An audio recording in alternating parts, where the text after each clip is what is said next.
अरे समधन जी, घर गृहस्थी है। कमियां तो हर घर में होती ही रहती हैं।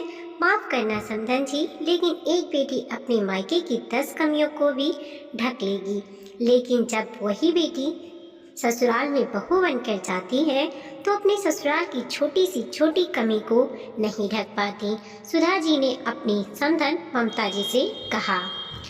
समधन जी, आप कहना क्या चाहती हैं?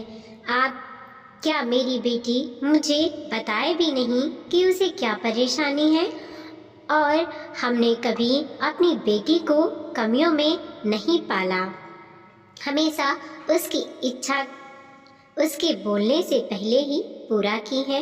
ममता जी तुनकते हुए बोली। जरूर की होगी समधन जी, मैं कब मना कर रही हूँ।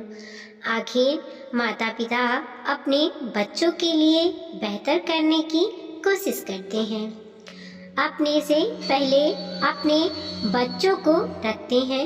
लेकिन एक बात बताइए, क्या कभी आपको कोई कमी नहीं हुई? सुधा जी ने कहा। अरे समधन जी, घर गृहस्थी है, कमियां तो हर घर में होती ही रहती हैं, लेकिन क्या उन कमियों में कटौती सबसे पहले बहू के हिस्से से ही करोगे? क्या आपने अपने खर्चे में कटौती कर ली, जो मेरी बेटी के खान पान में कटौती कर रही हो? ममता जी अपने हाथों को नचाते हुए बोली। उनकी बात सुनकर सुधा जी ने अपना सर पकड़कर बैठ गई। जिसे समझ में आए उसे समझाए भी, जो समझना ही नहीं चाहता उसे क्या समझाएं। जबकि उनकी बहू निसी एक कोने में ऐसी खड़ी हुई थी जैसे मानो ससुराल वालों ने अत्याचार करके उसका जीना दुश्वार कर रखा है। उसकी मम्मी जो मन में आ रहा था वो सुधा जी को सुना रही थी और वो चुपचाप खड़ी सुन रही थी। निसी को सुधा जी की बहू बनकर आए हुए 8 साल हो चुके थे। जब वो शादी होकर घर में आई थी तब किसी चीज़ की कमी नहीं थी, लेकिन अभी 5 महीने पहले बिजनेस में ज़बरदस्त लॉस ने घर की स्थिति को हिलाकर रख दिया। जाहिर सी बात है कि घर के खर्चों में भी कटौती होना शुरू हो चुकी थी। आर्थिक स्थिति रिश्तों में कितनी खटास पैदा कर देती है, ये अब समझ में आ रहा था। कटौती हर चीज़ में से हो रही थी, पर पता नहीं क्यों निसी को लगा कि सारी कटौती उसके लिए ही हो रही है। निसी शुरू से ही हाथ खोलकर खर्च करती आई थी, इसीलिए वो कटौती को बर्दाश्त नहीं कर पा रही थी। अब ना वो पहले की तरह किटी पार्टी कर पा रही थी और ना ही अब ज़्यादा घूमना फिरना हो पा रहा था। यहाँ तक कि 7 साल की बेटी का ट्यूशन भी हटा दिया गया था। उसे भी खुद से पढ़ना पड़ता था, पर उसने पढ़ाने की जिम्मेदारी तो सुधा जी ने ले रखी थी। पर ये तो उसके स्टैंडर्ड के खिलाफ था। उसकी सारी सहेलियों के बच्चे थे, ट्यूशन पढ़ने जाते थे, बस उसकी बेटी ही नहीं। ऊपर से रोज़ रोज़ बाहर से खाने पीने की चीज़ें मंगाए जाने पर भी उन्होंने रोक लगा दी थी। निसी को ये बात बिल्कुल पसंद नहीं आ रही थी, क्योंकि निसी की ही आदत थी आए दिन कुछ ना कुछ बाहर से मंगाकर खाने की। तो उसे ये लगने लगा कि उसकी सास उसके खाने पीने पर भी रोक टोक करने लगी है। आखिर जब सुधा जी ने कोई जवाब नहीं दिया तो ममता जी बोली, सही कहा है किसी ने, अगर घर में कभी कमी होती है तो सबसे पहले बहू के ही खाने पीने और खर्चे पर रोक टोक लगती है। मेरी बेटी मुझे भारी नहीं हुई है, आज भी खिला पिला सकती हूँ, मैं उसे ले जा रही हूँ, मैं उसे यहाँ से, आप ही संभालिए अपना घर, कहकर ममता जी अपनी बेटी निशी को अपने साथ ही ले गईं। लेकिन सुधा जी ने उसे रोका नहीं। जो बहू अपने घर की स्थिति नहीं समझना चाह रही, उसका भला क्या कर सकते हैं। जब अच्छे दिन थे तो भला उन्होंने कब उसे पर रोक टोक लगाई थी। इधर निशी जब अपने मम्मी के साथ मायके पहुंची तो उसके भाई भाभी सब हैरान रह गए। लेकिन ममता जी और निशी ने जिस तरह से बात को बढ़ा चढ़ाकर उनके सामने पेश किया तो वो कुछ भी नहीं बोल पाए। उन्हें भी लगा कि शायद निशी के ससुराल वाले उसे परेशान कर रहे हैं। अरे तो परी कहाँ है, उसे लेकर नहीं आई, भाई ने पूछा। अरे उनकी पोती है, संभाल लेंगे अपने ही आप ही, जब खुद संभालेंगे तब पता चलेगा, कहकर ममता जी ने अपने बेटे को भी चुप करा दिया। लेकिन भाभी को निधि का यूं आना अजीब लग रहा था। वो जानती थी कि उसके ससुराल वाले इतने बुरे नहीं हैं। उन्होंने कभी भी निधि पर रोक टोक नहीं लगाई। अभी उसके ससुराल में स्थिति खराब चल रही है। ऐसे में निशी को अपने ससुराल में होना चाहिए, पर ममता जी से क्या कहे, इसीलिए चुप रह गई। लेकिन कमरे में आने के बाद उसके भाई ने सुधा जी से को फ़ोन किया और उनसे सब कुछ पूछा तो उसे सब कुछ समझ में आया कि निशी किन हालात में वहाँ से आई है और मम्मी ने कैसे उसे गलत में साथ दिया।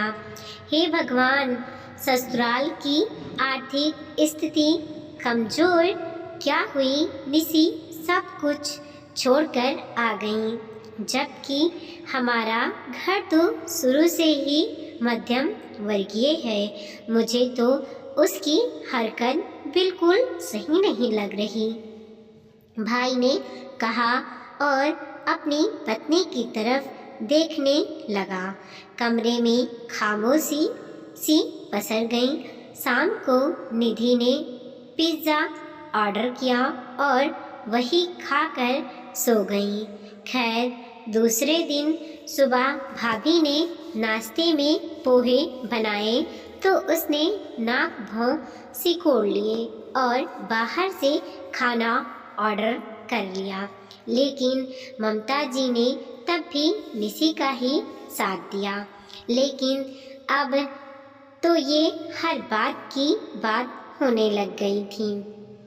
5 दिन में निशी ने कई बार खाना बाहर से ऑर्डर कर लिया और ममता जी तो उसे रोक भी नहीं रही थी। आखिर उसकी भाभी ने उसके भाई से ये बात की। यह देखकर भाई ने कहा, अरे तू घर का खाना भी खाती है या बाहर से मंगाती रहती है? भाई, आपको पता है ना मुझे ये सब चीज़ें पसंद है, तो फिर क्यों मेरी सास की तरह रोक टोक कर रहे हो? निशी ने तुरंते हुए कहा। क्यों रोक टोक कर रहा है, उसे खा लेने दे, ममता जी बोली। मम्मी, ये घर का खाना खाती कब है? आए दिन तो बाहर से ही मंगाती रहती है। या फिर बाहर घूमने चली जाती है और वहीं से खाकर आती है। पैसों की बर्बादी भी है, साथ ही साथ सेहत का नुकसान भी। तो तेरे पैसों से खा रही है क्या? अभी तो मैं खर्च कर रही हूँ, पेंशन आती है मेरे पास। खबरदार, जो मेरी बच्ची को खाने पीने पर रोक टोक लगाई तो। ममता जी बिगड़ते हुए बोली। मम्मी जी, बात पैसों की नहीं है, बात है सही और गलत की। आपको पता है क्या कि ये बाहर का खाना नुकसान पहुंचाता है? ऊपर से आप ऐसी चीज़ के लिए दीदी का साथ दे रही हो जो गलत है। आपकी बेटी का घर बिगड़ रहा है, आपको दिख नहीं रहा? आपकी बार भाभी ने कहा, बहू तुझे ज़्यादा बोलने की ज़रूरत नहीं है, मेरी बेटी है, मैं उसका सही और गलत अच्छे से जानती हूँ। आज मेरी बेटी परेशानी में है तो उसका साथ देने की जगह तू उसे सुना रही है? क्या यही एक बहू के लक्षण होते हैं? मम्मी जी, ये बात जो आप मुझे समझा रही हैं वो आप दीदी को समझाती तो ज़्यादा अच्छा होता। आज उनका परिवार मुसीबत में है और ये कमियों का रोना रोकर यहाँ आकर बैठ गईं। दीदी कोई अमीर घर में पैदा नहीं हुई थी, हमारा घर भी मध्यम वर्गीय ही है। इसीलिए जो समझाइश आप मुझे दे रही हैं, काश वही अपनी बेटी को देती तो इतना तमाशा तो नहीं होता।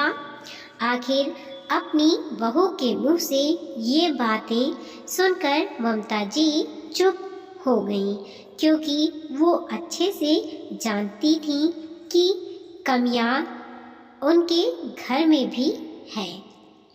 बावजूद उनकी बहू ने हमेशा उनका साथ ही दिया है।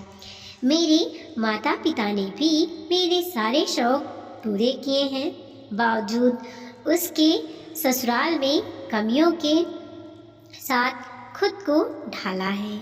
मैंने कभी इस बात की मायके में शिकायत नहीं की, क्योंकि आज कमियां हैं तो कल अच्छे दिन भी होंगी। यही कारण है कि आप भी मुझे इतना मानती हैं। दीदी पढ़ी लिखी हैं, चाहती तो अभी इस समय अपने परिवार के साथ खड़ी हो सकती थी, लेकिन इन्होंने क्या किया, सब कुछ छोड़ छाड़ कर आ गईं और कमी भी ससुराल वालों को में ही बता रही हैं। क्या ये सब एक बहू के लक्षण हैं? आखिर बहू की बात सुनकर ममता जी को समझ में आ गया कि उन्होंने निशी को यहाँ लाकर गलती की है। ऐसे में उन्हें अपनी बेटी को समझाना चाहिए था। खैर, अपनी गलती को सुधारने के लिए थोड़ी देर बाद वो खुद ही अपने बेटे के साथ निशी को उसके ससुराल छोड़ने के लिए रवाना हो गईं। आखिर उन्हें सुधा जी से माफ़ी भी तो मांगनी थी। वीडियो को लाइक कीजिए, कमेंट कीजिए और अपने दोस्तों के साथ ज़रूर शेयर कीजिए। चैनल पे नए हैं प्लीज़ सब्सक्राइब कीजिए और देखते रहिए मोटिवेशनल स्टोरी।